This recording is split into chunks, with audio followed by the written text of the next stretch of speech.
Olá, turma. Vamos estudar a estrutura de repetição for no Python. Então, para isso, vou criar mais um arquivo, new arquivo Python, chamar de aula 06. Dá Enter. Então, para trabalhar com a estrutura for no Python, é bem simples. A sintaxe do Python pede que a gente inicie o nosso laço, a nossa estrutura de repetição for, pela palavra reservada for. A variável de controle deve ser mencionada, então vou colocar aqui como conte, por exemplo, sinalizando a ideia de contagem. E a gente tem que dizer que essa variável vai estar contando dentro de um intervalo, dentro de um range. Então, para dizer dentro, eu vou utilizar a palavra reservada in, dentro do range, e especificar quais são os valores considerados nesse intervalo. Vou colocar, por exemplo, de 0 a 10. Então, dessa forma, eu quero contar não de 0 a 10, mas na verdade de 0 a 9, porque o último valor ele não é considerado. Então, eu estou iniciando em 0, mas finalizo a contagem em 9.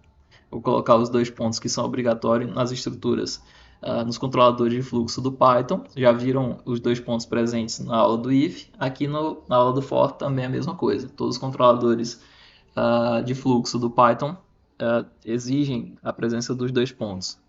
E na sequência eu vou colocar dentro do for um print para estar mostrando os valores que a variável count vai assumindo para cada iteração do nosso laço. Então, dessa forma a gente finaliza a estrutura for. Não existe palavra reservada, por exemplo, como end para finalizar o for, ou abre e fecha chaves para dizer qual é o corpo da estrutura for. A função print ela está dentro do controlador de fluxo de repetição for, porque ela está tabulada dessa forma. Para provar, eu vou colocar aqui um outro print não tabulado e escrever, por exemplo, fim da execução. O fim do programa, por exemplo. Programa.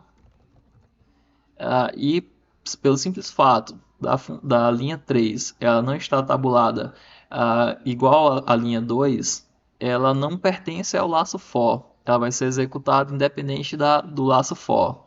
Então, vou executar o nosso programa. Não posso vir aqui, né? Porque está setado a aula 5. Então, vamos executar dessa forma. Botão direito do mouse, executar a aula 6. Então, conforme dito, a gente mostrou aqui de 0 a 9, o 10 não conta, não entra, né?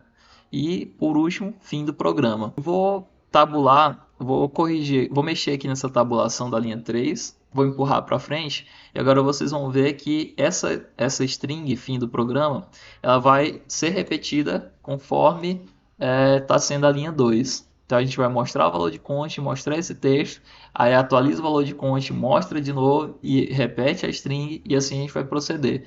Pelo fato de a linha 3 estar tabulada para pertencer ao laço for. Vamos executar. Então, conforme dito, mostrou o valor 0, a string, valor 1, a string, até o valor 9.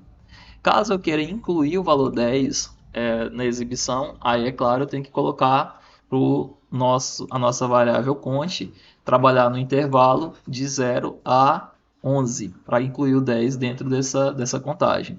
Vou retirar aqui a linha 3 de dentro do laço e vou executar novamente. Então vejam que agora a gente contou realmente de 0 até 10.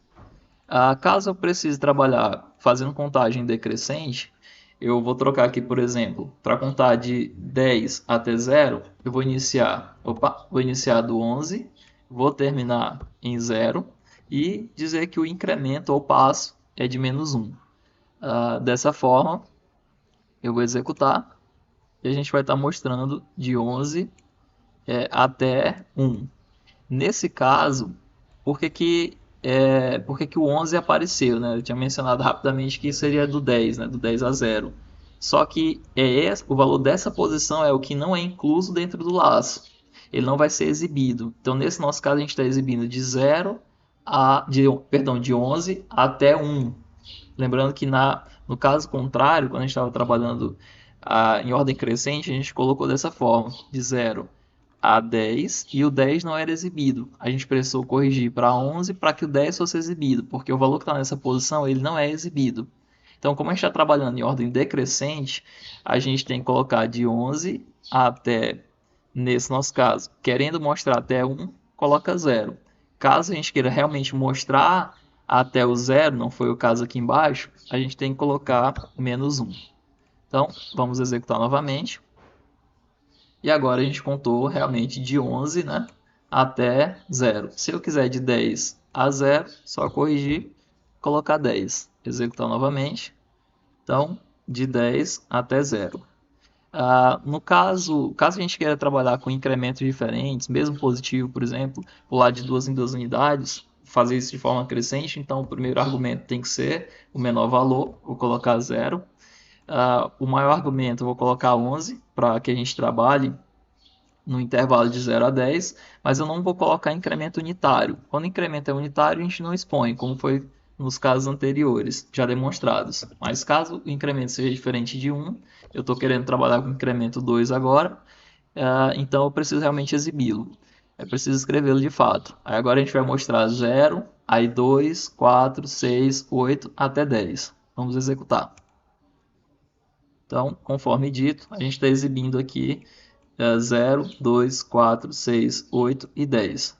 Então, bem simples trabalhar com incrementos diferentes de 1. Basta chamar o incremento na terceira posição como terceiro argumento da nossa função range.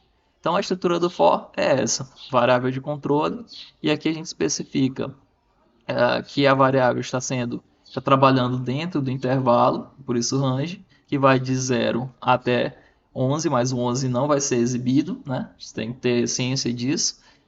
E aqui a gente está especificando que o incremento não é unitário, nesse caso é 2. E aqui a gente está repetindo a linha 2 para todas as iterações desse nosso laço. E a linha 3 ela está fora do laço, por isso ela só aparece uma única vez, só é executada apenas uma única vez. Dessa forma, a gente encerra a nossa aula do laço for.